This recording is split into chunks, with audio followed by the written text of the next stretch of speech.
Good evening, I'm your host Adam, and this is Anything Strange. Sit back, relax, and most importantly, open your mind. Today we dive into the case of Annaliese Michel, a girl who went through 67 exorcisms, making for some of the creepiest audio tapes you will ever hear. Und das Volk nicht entführen. Oh. Ja!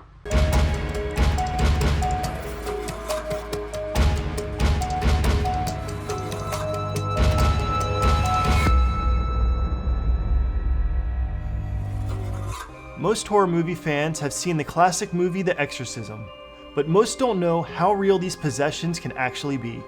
Today's story of Annaliese Michel is what inspired the movie The Exorcism of Emily Rose. We start in West Germany in 1952. Annaliese Michel was born into a normal Catholic family with her parents and two sisters. Annaliese went to church twice a week and was very religious. Her life was perfectly normal until the age of 16 when she suffered a convulsion and she was diagnosed with temporary lobe epilepsy.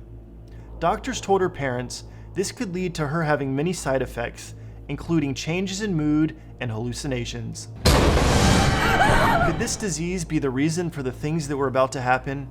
Or did it open her up in a different way, a way that connected her to the other side? By the age of 20, Annaliese was suffering from depression and having suicidal thoughts.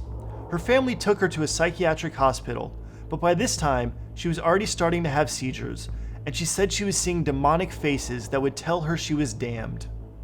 Every time she tried to pray, she would hear voices arguing with her. They would get angry and tell her she was going to hell. It made praying to God unbearable. Doctors couldn't seem to help her. No medication was working. Her family didn't know what else to do, so they took her to the church. A priest named Ernest Alt believed that Annaliese might be possessed. With approval from the local bishop, they brought on a pastor who was trained in exorcisms. I warn you, the following audio clips may be disturbing, but these are the actual clips of Annaliese during her exorcisms.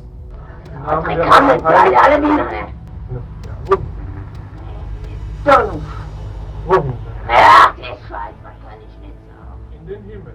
Ja, Also doch. ja, aber nicht so. Alter Maul. Oh, das muss Gebet werden. If these aren't strange enough, Annaliese was eating spiders, coal, urinating on the floor and licking it up. Something was wrong, and her family and priests believed that she was truly possessed. Over time, they did a total of 67 exorcisms. She would scream and growl while being chained to a bed. Despite losing more and more weight as her body withered away, she would be full of energy during these exorcisms. In 1976, the priests performed their final exorcism when Annaliese was down to only 68 pounds and could barely control her body. A couple days later, Annaliese died of malnutrition and starvation. After Annaliese's death, there was outrage.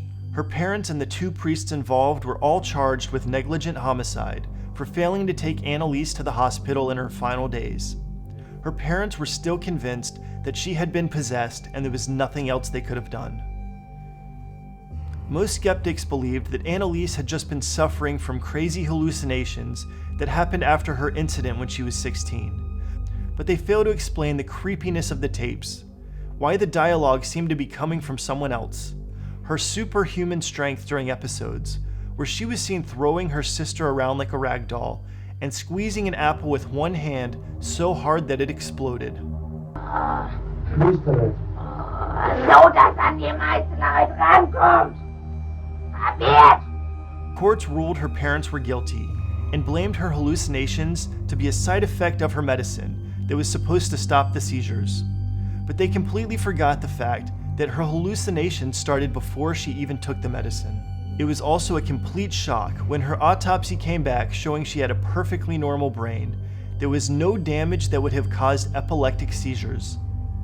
So does this mean Annaliese was really possessed? Let me know what you think down in the comments below. Wie soll am Maul halten? Alright everyone, thanks for watching, and if you want to see more strange stories, be sure to like, subscribe, and comment on this video. As always, add me on Instagram at AnythingStrangeTV, and until next time, I'm your host Adam, bringing you stories about anything strange.